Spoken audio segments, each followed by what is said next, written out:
Hi, it's Kim McGrath from Expressions of the Universe with your stars and cards for September. But I'm going to go back to my weekly wisdom. And if you've been following me for any period of time, I used to do this on a weekly basis. And it really got to be a lot trying to carve out time every single week to do a video. But there's so much happening in the stars in the world that for me to put together an entire month's worth of stars and decent cards to carry us each week, it's too much. And then I become overwhelmed, and therefore nothing gets done because I let that overwhelm me. And so I thought, you know what? With how much is going on in the stars, let me just go back to the weekly wisdom. With that being said, the eclipses are coming, the eclipses are coming, and we are moving into a really interesting eclipse season. Um, Eclipses bring about endings and new beginnings. They take things out of our lives, they bring things into our lives. And these eclipses are really powerful. And so the cards that I'm going to use for all zodiac signs, actually, when I grab the one deck, I'm going to use two different decks. When I grabbed this deck, I thought I was grabbing a different deck, and it wasn't the deck that I thought that it was. So this is Oracle of the Universe by Stacey DeMarco. I thought that it was like a major arcana card deck from Stacey DeMarco, but this is constellations and stars. So that would be the sky portion, right? The Pisces ethereal portion. And then I thought, well, since, we're in Virgo season, the eclipses are in Virgo and Pisces, let's get a grounded, helpful deck as well. So I'm using the Herber, Herbiary. I can't say it. Herbiary Oracle cards. And this will give us maybe some insight into the stars and the skies and the ground of how we can bring those two elements together in this crazy month. So, what I would like to do, moving back into the weekly wisdom, hopefully, um, would be to just give you a little snippet of what's happening in the stars each week and maybe pulling some quick cards for all zodiac signs every single week. This will also shorten the videos, make them, easier to digest, and we'll see how that goes. Um, I'm trying to commit to carving out that space and time. So let's get started.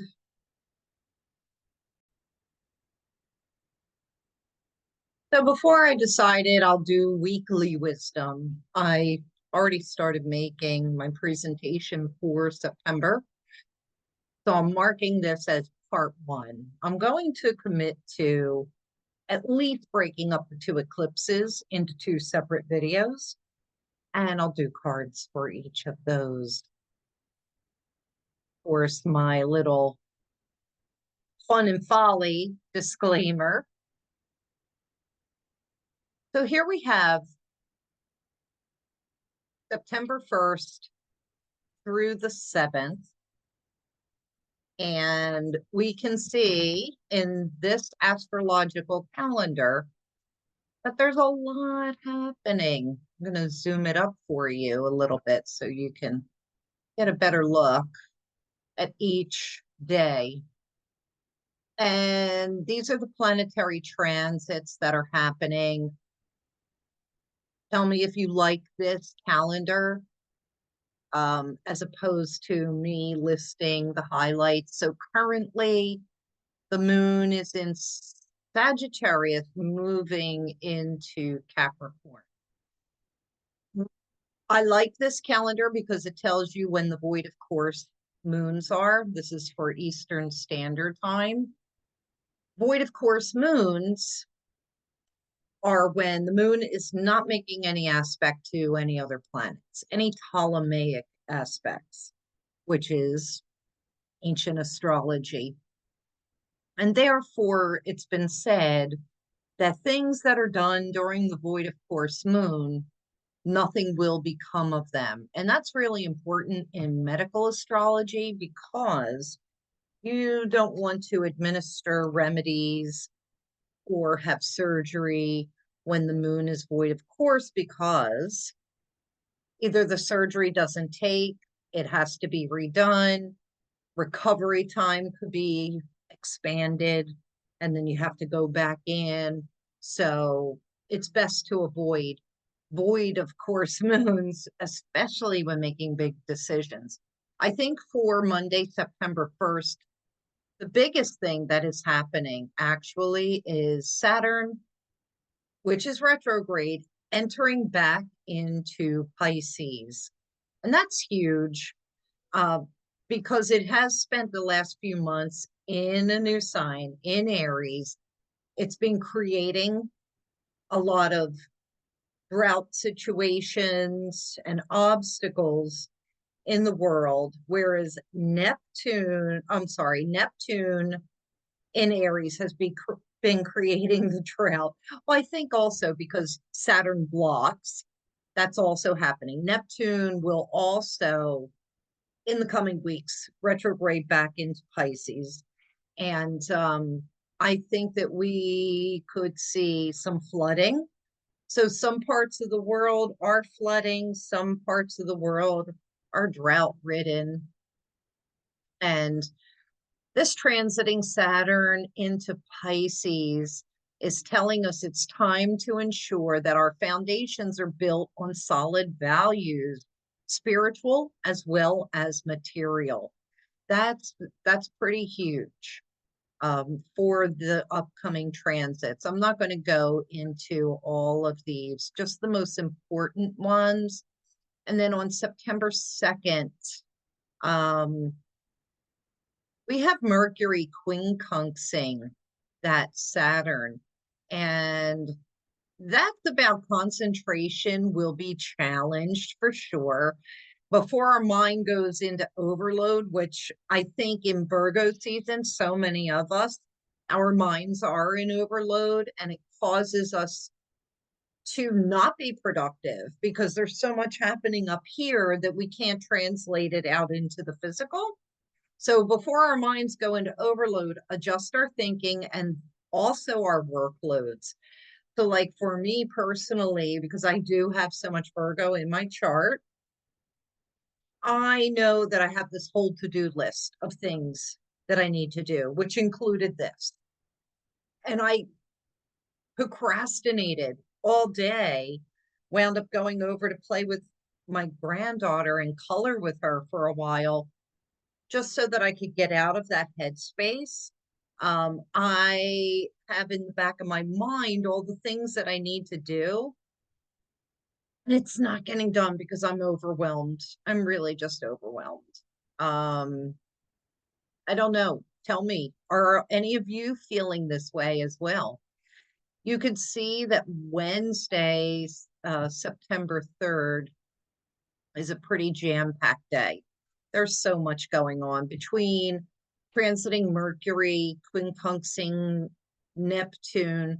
We're feeling foggy in our thinking. It's asking us to take our time, relax, and wait for clarity. And Mercury's making a lot of aspects to the planets. Mercury quincunxing Pluto, which you'll see right in here. That's about time to face some truths, dig deep and be honest, and then be ready to make important decisions. What else do we have going on here? You've got Jupiter trining the North Node, which is probably lovely. It's destiny. bringing good fortune right now. Glad tidings come in the form of a person or an event. The angels are watching over you. Now, what's interesting with that, and I'll show you the chart in a moment. I really love doing death charts. I don't post them because there's a part of me that thinks it's inappropriate, but I want to start posting them. But I do death charts, especially, with celebrities that have passed. And there's always a Jupiter aspect. So even though Jupiter is the bringer of good luck, it also is present in passings. And who's to say that Jupiter isn't giving that person a blessing by taking them out of this physical life? I don't know. That's kind of the way that I have seen it. Let's see. Moving on, we'll bring these into scope for Thursday through Sunday. All right, so Thursday, you've got Mars quincunxing that north node, and it's our fighting spirit. This is asking us to avoid conflicts and to direct our energy into positive enterprises. Mercury is semi-square transiting Jupiter. It's mentally pushing our limits. There's an overstimulation, interest in learning and travel, overconfident, judgment. And Virgo is all about judging and being brutally judgmental. Don't forget these eclipses, they really start to kick in 3 days before, 3 days after. And so the energy is truly intensifying. And if I could add in here, this moon square Chiron, this is hurt feelings, but they lead to opportunities for healing. Now is the time to build bridges rather than burning them. But I think that so many of us are ready to burn a lot of bridges. We'll see how that plays out. Moon moves into Aquarius. We have a lot of moon aspects. Moon opposite Venus. Our love life is a little unsettled. Try to relax, not obsess over things. Show restraint and reap the rewards. On Saturday, Moon will be moving into Pisces, preparing for that eclipse. And so we do have some tense aspects. We've got Venus in a sesquisquare to transiting Saturn. There's a pause in our social calendar. It will help us to reassess our friendships, more serious relationships. This is kind of setting us up for this eclipse. Loyalties may be questioned. And then you've got Uranus stationing retrograde in Gemini. And so that energy is super concentrated as well. I would just also like to focus on that moon sesquisquare to Jupiter. Definitely we need to show some restraint. We're going to have the desire to be grandiose about things, and it's not appealing. It doesn't look good. Neither does excess. With a little self-control, we can reap our rewards. And then we're going into Sunday, September 7th. The moon is in Pisces. It's gearing up for a total lunar eclipse, full moon, at 2:08 p.m. Eastern time at 15 degrees. This says 22 minutes. I've heard 15:23. My software is saying 15:22. It's that big opposition between Virgo and Pisces. It's the health axis. Virgo rules our digestive system. It controls our gut microbiome, which also controls our mental health. Pisces rules our immune system, our lymphatic system, also the blood. With Saturn going back to the first, with Saturn entering Pisces, Saturn is obstacles and blockages. Our lymphatic systems could definitely be, I'm going to stop sharing for a moment. Our lymphatic system could definitely have a lot of blockages in it. Our body is not draining the toxins out of it as it should. So you've got to get up and moving and grooving. You've got to move your body. 10-minute walk, maybe 2 times a day if you can. If you're sedentary, you have to get moving, rolfing and sloughing and, moving the fascia underneath the skin definitely will be helpful. Now, Pisces also rules the feet. We're on unsure footing. And so in the mundane world, the unsure footing, the fogginess, the cloudiness, like in our head, also translates down into our feet. I would be careful of falls. Definitely swelling in the feet, swelling in the ankle. If your shoes are feeling tight, you know that your lymphatic system is backing up. And then what happens when that occurs, it affects the kidneys. Mars is in Libra, so that's definitely a lot of undue pressure on the kidneys right now. We need to stay hydrated. But when that happens, those toxins actually dump into the bloodstream, causing us a lot of issues, a lot of autoimmune issues. I feel like all autoimmune issues are directly related to the gut and the immune and lymphatic system. So this is really the time of year that you want to rethink your whole entire mind, body, and spirit health, your gut health. What are you putting in to that gut? How are you fueling your body versus feeding your mind? Well, I guess no, that's not what I wanted to say. I mean, because what you're putting into your stomach also affects the mind. Get off the processed foods if you can. You have to eat, whole foods. Um, I've made such a switch over the last 2 months.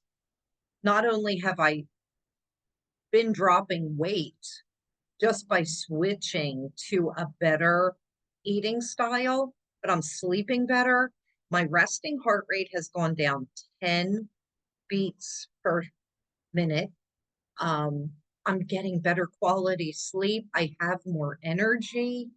I really feel good. Now, that's not to say that I don't want the cakes and pies. I do.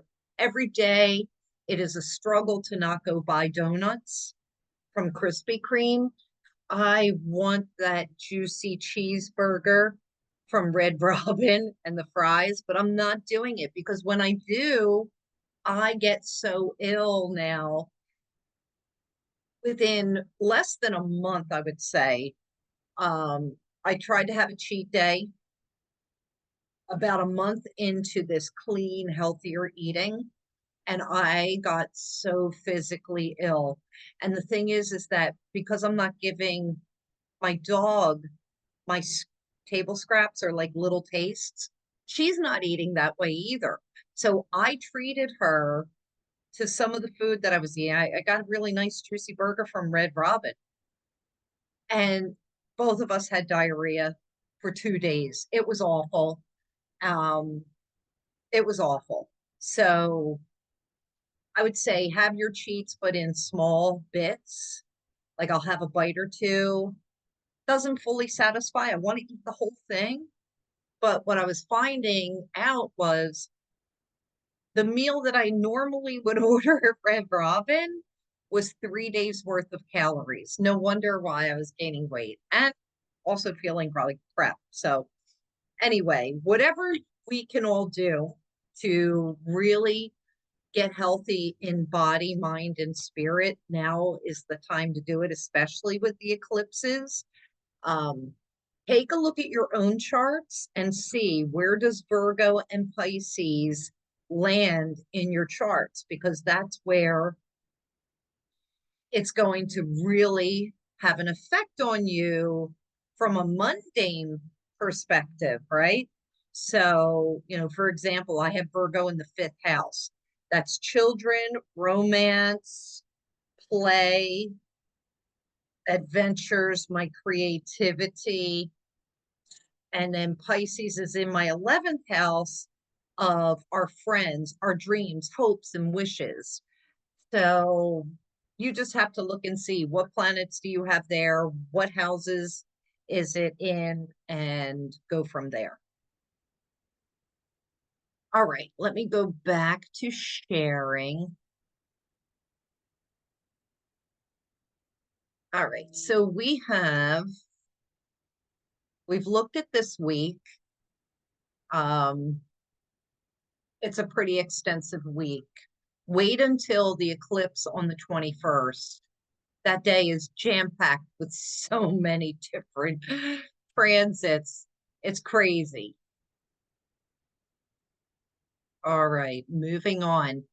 Now to talk about the eclipses. So here's for 2025. I'm talking about the eclipse that is occurring September 7th and 8th. It is a total lunar eclipse. It is a north node eclipse. The next eclipse is partial, but it's a south node eclipse, and it's actually more potent. So there are four types of eclipses. You've got your south node, solar south node eclipse. You got your solar north node eclipse. Then you have your lunar north node eclipse and a lunar south node. I think lunar south node is probably the most scary. I'm going to come back and talk more about this specific eclipse in a different video so that I can keep these short. And then here we have our chart for this eclipse. And what's interesting is that the rising sign is in Sagittarius at 14 degrees. The United States rising is 12 degrees of Sagittarius. So this is like an overlay, almost the same houses as the United States chart. And so it's really got me like, I think something big could happen in September. We've got Jupiter in Cancer in the 8th house of death and passings. And I told you that Jupiter is often present in the chart, the death charts that I look at of passing. We've got the sun up here at the top of the 10th house with the midheaven. That's like what is out in the public, but it's conjunct the south node. It's in Virgo. And then down here in the 4th house, which not only represents our home, but also things that lie beneath the surface, also the end of the matter. We have a pretty auspicious lineup with the moon north node, Saturn, and Neptune. So it's an emotional time. There's a destiny involved here, and there's a lot of confusion from what I can see. What else did I want to say about that?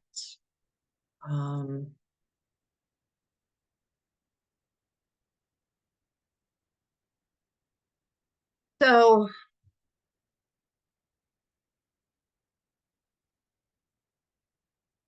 I'm trying to look up and see what this is saying.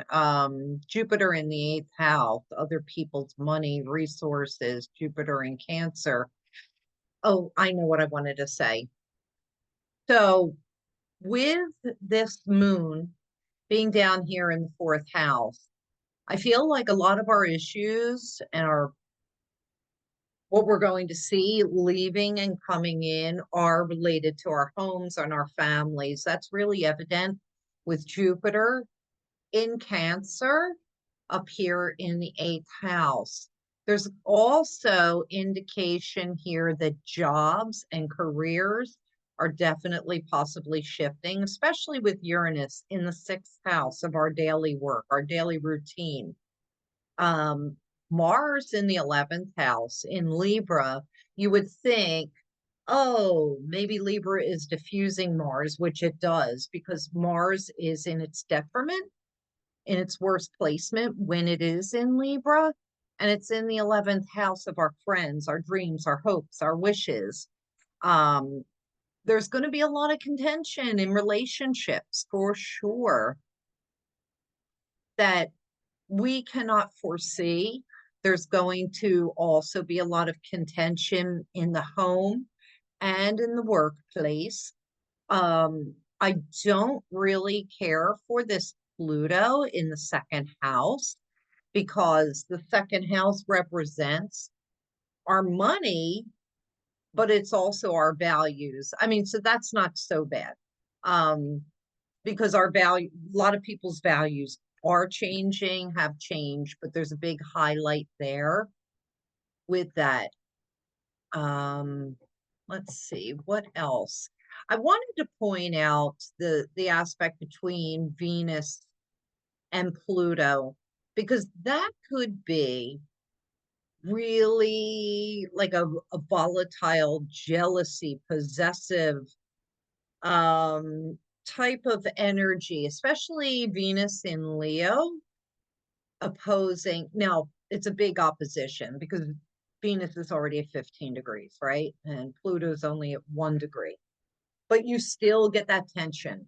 Um, what I've noticed about having Venus Pluto square in my own chart is that it's like there could be a love obsession of some sort. So I think I lived a lot of my early life like always with a crush, or obsessed with love, wanting to be in a relationship.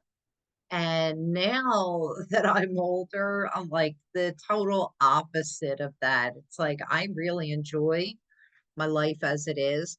Um, but there's a lot of passion there. There's also power plays there. There's possibly abuse in that mix. So be careful of that. All of the planets right now are in flux. You've got Pluto retrograde. We know that Uranus is going to be retrograde by this date. You've got Saturn and Neptune retrograde. Jupiter will be following soon. Mars, Mercury, Venus, those personal planets, they're in the clear. They're not retrograding, thank goodness. I don't think we could handle it. What else did I want to say about this? Sagittarius rising, it could be really fanatical, really pushing religious agendas. Um, And also there's caution about overindulgence is what I'm picking up, especially with this being, the health axis. It's time for all of us to clean up our acts mentally, physically, spiritually, and to take that time. And I think that's going to be a good segue into the cards. This video is turning out to be longer than I wanted it to be. So the anchor cards that I picked using those two decks, this is for everyone, for the collective. I've got the constellation of Cassiopeia. Some people call it, I think, Cassiopeia. I call it Cassiopeia. This is what the constellation looks like, almost like an M, or sometimes, depending on where you are in the world, it might look like a W. This is a circumpolar constellation, meaning it's always up by the North Pole. So it's always there up in the top of the sky, and you can't miss it. I see her every single night. What she's describing, though, is pride. And so, what I'm picking up with, and we have to know some of these myths and legends. So, um, what I'm getting from this is somebody who is so prideful, so full of ego, needs to be humbled, needs to have that hubris wiped out from under them. Um, this is, I'm hearing pride goeth before the fall. And so it's like, don't be so prideful and thinking that you know everything. Um, when none of us ever do, no matter how intelligent we are, we don't know everything. And I wish that I could see this book, but the letters are so small. I can't I can't read it. It's saying humility is needed when Cassiopeia comes up because she will be taken down. He will be taken down. Now, the herbiary card that I picked, it is the reishi mushroom, and it's about defying gravity. So you think about mushrooms growing in the ground, but the reishi mushroom grows upward on the bark of trees, and it's literally defying gravity. So this talks about being able to rise above things that are lower vibration, lower on the ground. The reishi mushroom, although I don't think I've ever tried it, I've heard really great health benefits about it. And I know people drink reishi mushroom coffee. I really just want my regular coffee, but I think maybe because of its healing properties, I'm going to have to try and incorporate this somehow into my diet. And that will help us all get really healthy. I know people that have cancer and autoimmune diseases often take reishi mushroom. I don't know what the results are, but it does make them feel healthier, gives them more life and vitality. All right, let's get into the cards for all zodiac signs. So I'm going to start with Aries. This is for Aries risings. Yeah, suns, risings, and moons. Sun, moons, and risings. Aries, I have, this is Vulpecula. Vulpecula, card number 30. 3 talks about, it's the trine. It is the coming together. I feel like it's family. It's that trinity. The 0 is about protection. The Vulpecula, and you'll see these constellations on here. I only just learned about this today, and I've seen this in the sky and didn't even know what it was. But you'll see in this photo, there's a fox, and he is carrying a goose in his mouth. And the legend goes that Cerubus, I think that's his name, which was Hades or Pluto's dog in the underworld, he guarded the gates of hell or Hades so that the dead couldn't get out and the living couldn't get in if they weren't meant to be there. And so Cerubus, he was the three-headed dog. He would guard those gates to make sure that the dead stayed in there and the living stayed out. And here there was this little fox that was kind of like in the in-between world. He was living, but he hadn't gone through the gates yet. And Cerubus was very, very hungry because he had been guarding these gates for eternity, and he was starting to get quite an appetite. And so he saw this fox and he started up a conversation with the fox and asked the fox if he would go bring him something to eat. And the fox said, "Can you let me out of this limbo? I'll go get you something to eat and bring it back for you." So Cerubus agreed to that. It allowed the fox to move it back up into the land of the living.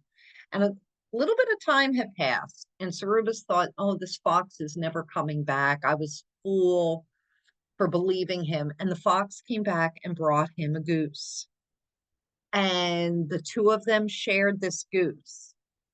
And as the legend says, the fox regularly returned to bring nourishment to Cerubus for allowing him back up into the living. So how this legend goes for Aries, it's asking you to be generous and kind. It's asking you to share from your heart. Do something for other people. And I'm not talking like this is not about buying things for other people. This is about doing goodwill and being generous of the heart for other people. And I'm sorry that was a very long-winded story to get to that. But yeah, it's not about buying things. This is about really giving of yourself to other people in need, being kind and generous of heart. And your herbarary card is, it's the white willow, and it is the way of the water. This is about allowing yourself to release emotions and to do a cathartic cleansing by either going to an ocean, taking a salt bath, getting to some sort of body of water to cool the Aries temperatures down, that heated Aries. And white willow bark is very cooling and soothing. And this is all of these cards are about being in nature, looking at the stars, and really being grateful for all the plants and waterways and the flowers in nature. But Aries, if your tempers have been rising, you need to cool it down with water. Okay, off the tangent. Taurus, suns, risings, and moons. Taurus, you have Hercules. And this is card 31. So once again, this is talking about teamwork, but also the individual self and how you can all come together. This is also about finding your tribe, finding your people. The Hercules story, it's really interesting because when I showed you the chart with the sun all the way at the top of the 10th house, there is a fixed star called Nessus that is right up there with the North Node and the sun in Virgo. And the legend, I'm not going to get into the whole legend of Nessus, but Nessus had this poisoned blood, and I don't really know the whole story. However, Hercules' wife thought that he was cheating on her or something like that. One of the other gods gave her the shirt of Nessus that was soaked in his poison blood and said, "Have Hercules wear this and he won't ever cheat on you again." Or when she gave him the shirt and he put it on, the poison seeped into his own skin and it killed him. So yeah, obviously he's never going to cheat again. Um, but like these twisted mythology myths uh, are crazy. But anyway, Hercules, strongest man in the universe, was brought down by a trick. But this strength card, this really is indicative of Taurus the bull. And there's a stubbornness there. But this is just saying, be wary. Don't fall off the path. Don't go cheating. Be honorable. Be humble. Otherwise, you're going to get a shirt with poisoned with filled with bloody poison that will kill you. I know that sounds really crazy and stupid and didn't make sense. All right, so your your plant medicine is spirit into matter. It's trillium, and this is talking about our values, very Taurian Venus energy. This is saying reaping the rewards trifold, 3 times over for your good deeds, for helping others out.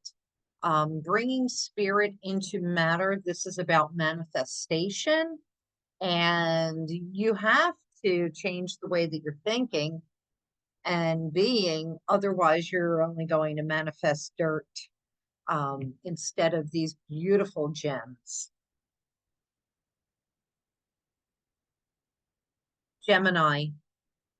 Speaking of Gemini, the signs that will be mostly affected by this full moon eclipse are the mutable signs of Gemini, Sagittarius, Pisces, and Virgo.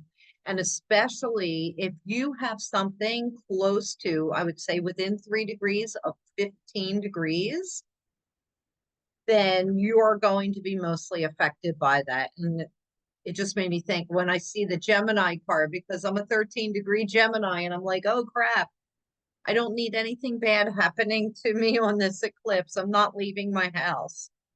So Gemini, you have the crux, the Southern Cross. This is a crossroads for the Geminis. This is about getting back to your roots. This really talks about Aboriginal, indigenous. The Southern Cross is in the Southern Hemisphere. I don't even think, oh, that does say Southern Cross on there. So we don't get to see that. The closest thing I think we have is Cygnus, the swan, that looks very much like this. And that's what I named my little kitten after. But this is a signal looking for the signs. We're at a crossroads, Gemini, suns, risings, and moons, and a decision is going to have to be made, but wait for that sign. Don't do anything like foolish or impulsive. So I love this. I love this for me. It is time, Thyme, and it says distill yourself. So here we have a labyrinth that is built with thyme and flowers. But I love thyme because it is antibacterial, it is antiviral, antimicrobial. You can make delicious thyme tea, and this will help boost the immune system. It will help the digestive system and also bring the gut microbiome back into balance. But with that saying, distill yourself, that is saying it's time to get rid of the toxins. You have got to like do some sort of, good cleansing. And I'm not saying like juice cleansing, like water and tea and herbs, and really start to distill the toxins within your body, Gemini. Okay, Cancer. Cancer, we have Pisces and the bond. The constellation is Pisces. It is about that duality bond. Makes me think about the Jupiter in Cancer. And so Cancer, you are sister water sign to Pisces. And so this is definitely going to have a huge effect on you. Cancer ruling the home and the family and the mother.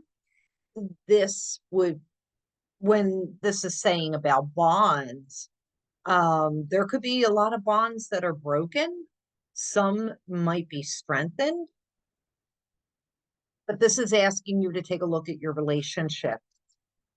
Not only the physical relationships, but also the mental and emotional relationships and the relationships that we have with our bodies as well. And your herbarary card is Sweet Violet, and it's inner sanctum. I know too many people with strong Cancer placements in their chart, whether it be suns, risings, moons, or even planets, that are so giving of themselves. And Pisces is very much like that too. So giving of themselves that their inner sanctum is constantly wrought with pain and hurt, feeling of betrayal. This is about asking you to really calm down. Sweet violet, violet tincture from Box is really good, but it's about starting to like give more self-love and self-care. And I say that all the time about the Cancers and the Pisces because they don't. This is really about finding your inner sanctuary of calmness. Leos, the thirsty ones. Leos, this is Andromeda, which is one of the brightest, I think it is the brightest star in the sky, and it is about sacrifice. Card 13. This is also about finding your tribe and the sacrifice, Leos. You're going to have to cut some people out of your lives in order to find the right people that belong there. This is like a universal theme. I think this is really good for all of us too, especially with Venus being in Leo right now. It's like where where does the love and loyalty lie? Like, yeah, you may have it, but are you getting that in reciprocal fashion? So, something that you're going to have to think about on this eclipse. Your herbarary card is St. John's wort, which is also about calming and soothing of the over mental activity, and it says light in the darkness. So you may need to use some St. John's wort. Always, check with your doctor because if you're on any kind of medication or if you do have health ailments, you really have to be careful about what you're putting into your body. But you could also look into herbal remedies for those things because your doctor probably won't recommend something. There are some things you really just shouldn't have. St. John's wort goes hand in hand, almost like with ashwagandha. It's like a very calming, soothing. I think people that are going through menopause, women, also use St. John's wort to help them through that. It's that light in the darkness. When you think that there's no hope left, it comes back. And think about that. The Andromeda is the brightest star, right? So, or, like little um nebula in the sky. Is that a nebula? I have to think about it. Andromeda. Just look that up real quick.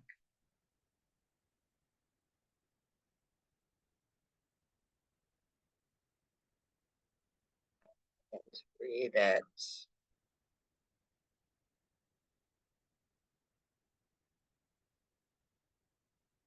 Oh, it's a galaxy. Yeah, the Andromeda galaxy. Um, who are you letting into your universe is what I'm hearing.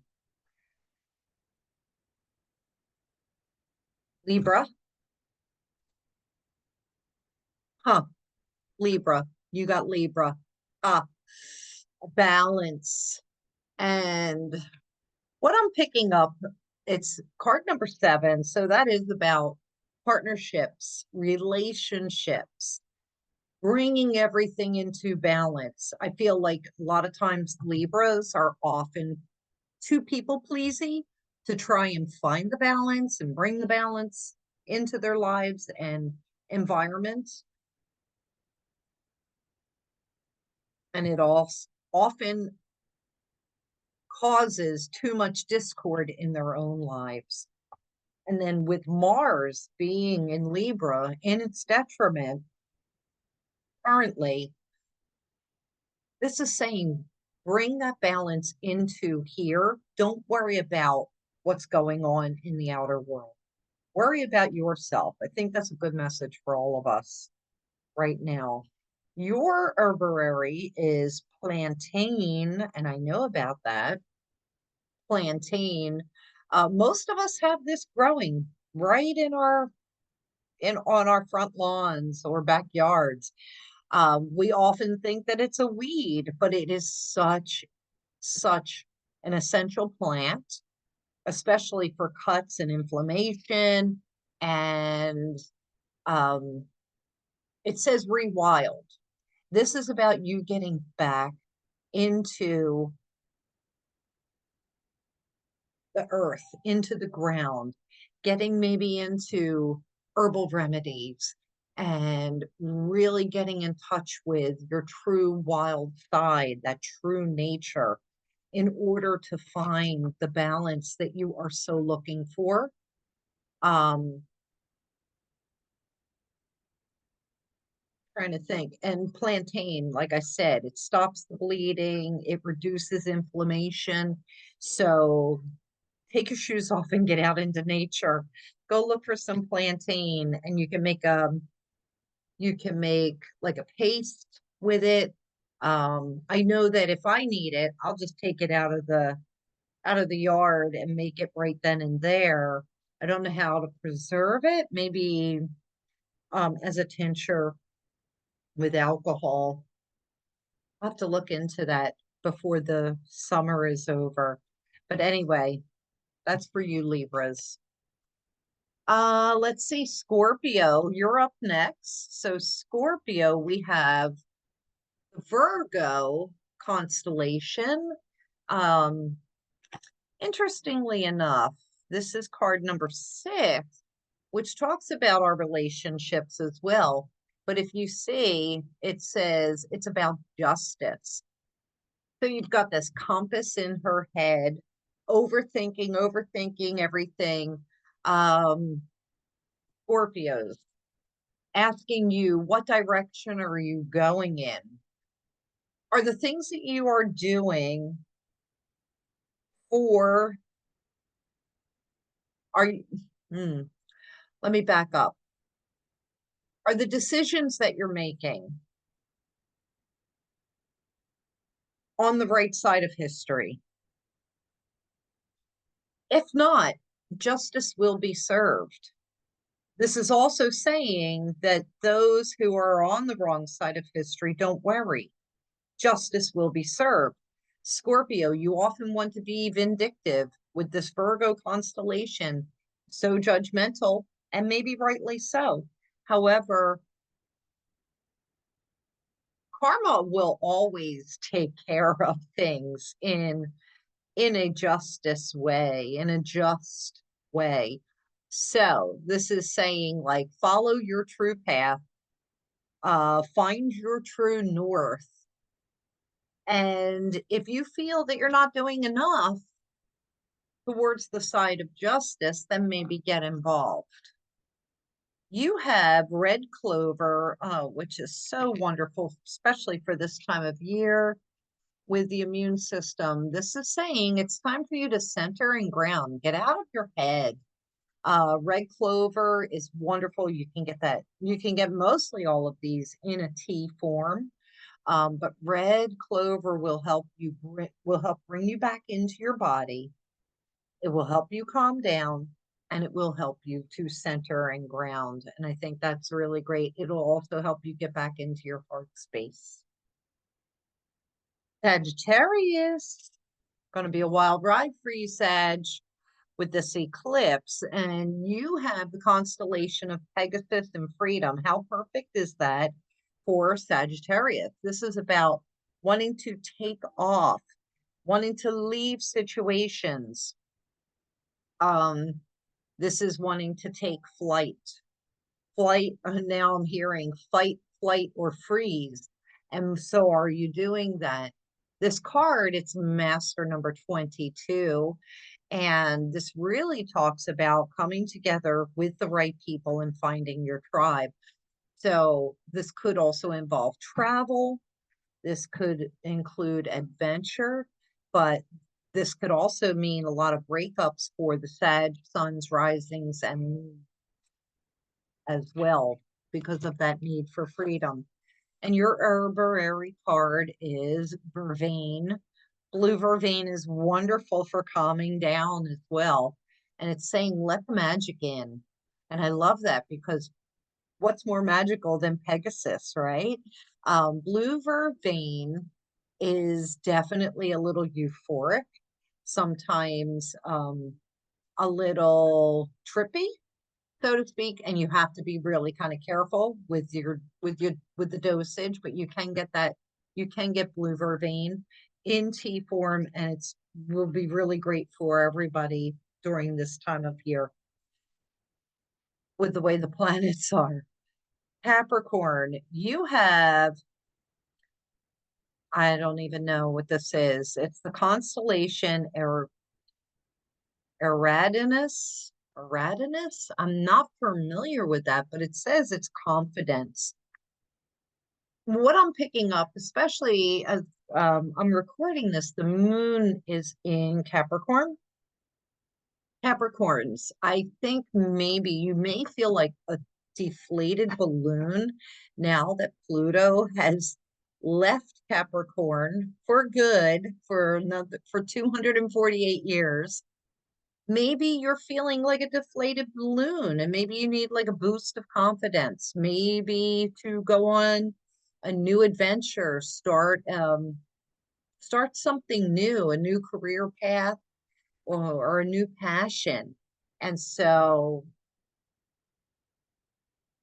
trying to think, looks like there's a lot of flames here. And this is what I'm picking up from this would be you need to put some fire under your asses, Capricorn. Get moving and grooving. Something's holding you back. I know a couple of Capricorns that have been slowly reemerging after quite some time in the background. So this is just saying that, the confidence will come. You have to take those baby steps and start on your way again, Capricorns. And then you will be filled once again. Your herbarary is Starflower, and it says finding grace.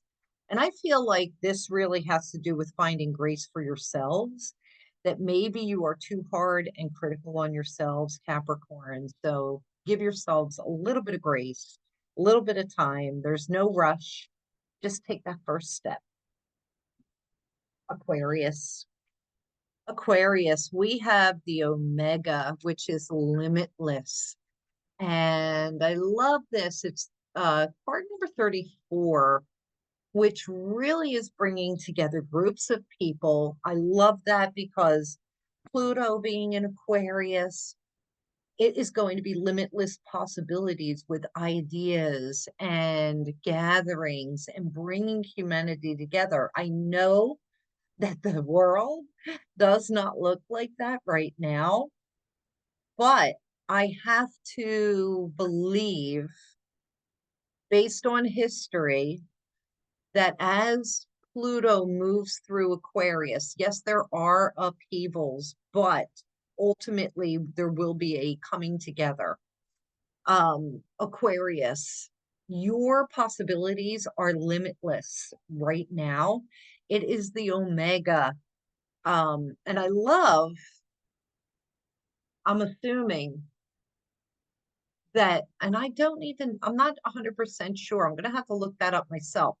But this Omega constellation looks like it is in the, like surrounding the constellation of Cygnus, the swan. And if I could see it in my book, I would look it up, but the print is so tiny. But yeah, I feel like this is really great for all humanity. So right now, there are so many humane atrocities happening in the world. This gives me hope seeing this card that things will open up and reverse themselves. Your herbarary card is rosemary, and it is for remembrance. Um, this is saying do things in honor of somebody else. Don't forget that the struggles that your ancestors went through. Don't forget the struggles that those that came before you went through. Rosemary is also about cognitive ability, um, sentimentality, that scent, that fragrance, and enlivening the senses. And this is also saying, don't forget who you came to this planet to be in this lifetime. That's what I'm picking up, especially with this Omega. Last but not least, we have Pisces. And Pisces, you have Scorpius, which is the Scorpio constellation, and it's called Retribution. It's card number 8, which is infinity, limitless, abundance, creativity. Retribution is saying karma is coming back to you, like your good karma is coming back to you. But if you weren't the nicest person, Pisces, suns, risings, and moons, karma's going to bite you in the ass. So the retribution goes both ways. This is not saying that you go out and take care of the retribution. This is something that's coming towards you. So with this eclipse also being in Pisces, this is really asking Pisces, suns, risings, and moons, take a good look at your lives and how you've been living. Um, are you giving? Are you generous of heart? Um, or are you a taker? And I know that Pisces are definitely very loving and generous and giving, but are you doing it because you think you're going to get something in return, whether it be recognition or something else? Like, this is really about taking a very good hard look at your lives. Your herbarary card is dandelion, which is so wonderful, and it is perseverance. This is just saying, hang in there. Um, no matter how many times you get pulled and picked and try to be removed, you will always continue to grow. You will always come back. The dandelion is very indicative of that Leo ruled sun sign. The sun rules Leo. It is about shining and being bright. Also, dandelion is really great for the digestive system, for like the liver and the bile duct, the pancreas. Um, so that could be also another really wonderful remedy, especially for Pisces with your possibility of the immune system, fluid retention, and the like, the lymphatics being clogged up over this next whole year. Um, you really want to get some good tea into your body and keep it flush and clean. This video wound up being so much longer than I thought it would be. I apologize for that, but I'm glad that I didn't go into all the other astrology. I'm going to have to figure out how to trim this down into smaller, maybe 30-minute segments. I really enjoyed doing a live video a couple weeks ago on Instagram. I want to do more of those and pull cards. So if you don't follow me on Instagram, I suggest that you do, because I won't be doing it on Facebook. I do like using Instagram as that platform. It's just so much more pleasant and easier to use and follow. I know a lot of people don't use Instagram, but Yeah, that's where I'm going to be doing it. Maybe once in a blue moon I'll do Facebook, but it's so cumbersome to try and set the whole thing up and uh anyway, happy full moon. I think it's the harvest moon. No, is it the harvest moon? I'm not sure. Stay tuned. I'll post more about that. I was going to say it's not the corn moon. I thought that the harvest moon is the September full moon. What is the name of the September full moon? Says it's the corn moon. I thought that was last month though. Hmm. Okay. I'll have to look into that. Anyway, have a great week. I'm coming back with more. Stay tuned and I'll see you soon.